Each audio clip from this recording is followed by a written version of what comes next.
مسجد الشرقة الذي يقع في الجهة الشمالية من مدينة نزوى بقرية السعال من المساجد التاريخية والأثرية العريقة، ففي شهر الخير يتجمع أهالي القرية في باحته المفتوحة وتبسط موائد الرحمة ليلتف حولها الصائمون مستشعرين روحانية الشهر الفضيل.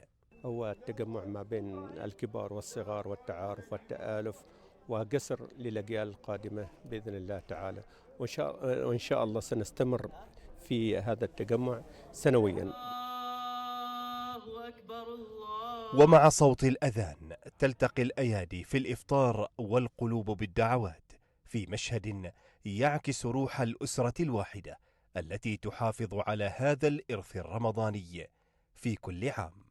في شهر رمضان نقيم هنا بعض المسابقات الثقافية مع الإفطار الجماعي والتجمع الأخوي والسوالف والذكريات القديمة. اهتمام الأهالي بالإفطار الجماعي يجسد إحدى العادات الرمضانية العمانية التي تهدف إلى تعزيز التواصل والتكافل بين أفراد المجتمع. ويظل الإفطار الجماعي في شهر رمضان المبارك من الإرث الكريم الذي يجتمع فيه الصائمون على موائد عامرة بالبركة. علي بن جمعة الريامي، محافظة الداخلية، ولاية نزوى.